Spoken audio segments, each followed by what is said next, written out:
નમસ્તે મિત્રો, કોણમાપકનો ઉપયોગ કેવી રીતે કરવો એ તો આપણે અલગથી શીખેલા છે, પરંતુ આજે આપણે શીખીશું કોણમાપકનો ઉપયોગ કર્યા વગર આજે પરિકર છે એની મદદથી 90 અંશનો ખૂણો છે એ કેવી રીતે બનાવવો એકદમ સરળ રીતે સમજીએ. જો આને આપણે ઉપયોગ હાલ કરવાનો નથી, ક્યારે કરીશું? આખો દોરાઈ જાય પછી માપવા માટે એનો ઉપયોગ કરીશું. સિમ્પલ. તમે શું કરવાનું? એક ફૂટપટ્ટી લેવાની છે, એના ઉપરથી કોઈ પણ એક માપની શું કરવાનું છે? લાઈન દોરી. આરે શું કરી દો? કિરણ બનાવી દો. હવે પરિકર લેવાનું છે. પરિકરમાં જુઓ, એની જે પરિકરની અણી છે શું કરવાનું? કિરણના એક અંત્યબિંદુ ઉપર મૂકવાની. પછી કોઈ પણ માપનો શું કરવાનું છે? અર્ધવર્તુળ બનાવવાનો છે. શું કર્યું? એક કિરણ દોર્યું છે, એના એક અંત્યબિંદુ ઉપર પરિકરની અણી મૂકી કોઈ પણ એક માપનો, જો થોડુંક જે કિરણ દોર્યું છે એની અડધી સાઈઝનું જેવું તમે વર્તુળ દોરી દઈશું. કેવું દોરવાનું છે? અર્ધવર્તુળ દોરવાનું છે. આવી રીતે એક અર્ધવર્તુળ દોર્યું છે. હવે આ જે માપ લીધું છે મતલબ કે શું કહેવાય? આની ત્રિજ્યા કહેવાય છે. એ ત્રિજ્યા બદલાવી જોઈએ નહીં. એવી રીતે આજે અહીંયા જો આવી રીતે મૂકી દો. શું કર્યું? અર્ધવર્તુળ દોર્યું છે, એના જે અહીંયા બિંદુ છે એના ઉપર.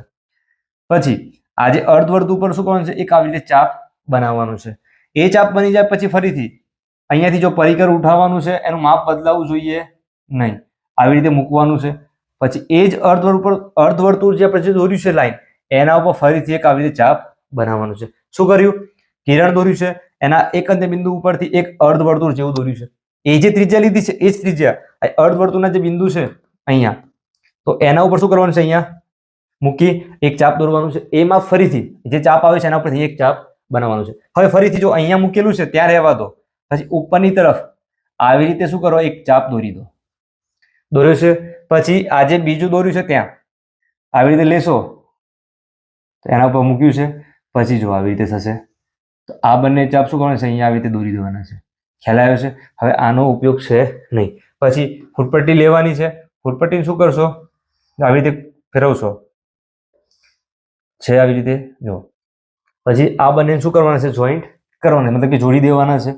જો આવી રીતે એક લાઈન દોરશો, તો આ જે ખૂણો બન્યો છે કેટલાનો હશે? 90 અંશનો ખૂણો હશે. જો અહીંયા 270 લખેલા છે, મતલબ કે આ જે ઊભી લાઈન છે આનાથી આપણે માપી પણ શકીએ છીએ.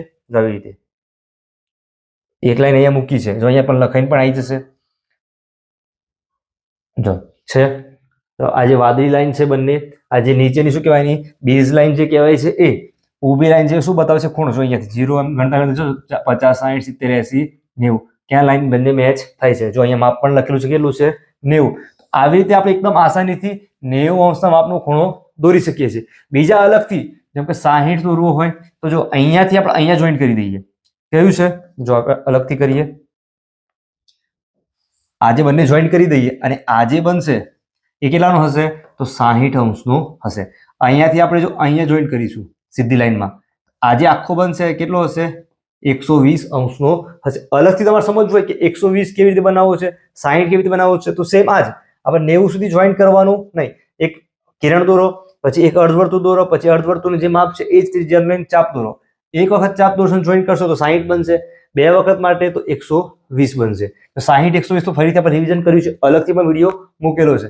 45 દોરવો હોય, 135 દોરવો હોય, બધા માટે અલગથી વિડીયો મૂકેલા છે, પણ તમે જોઈ શકો છો. તો કોણમાપક છે એનો ઉપયોગ કેવી રીતે કરવો?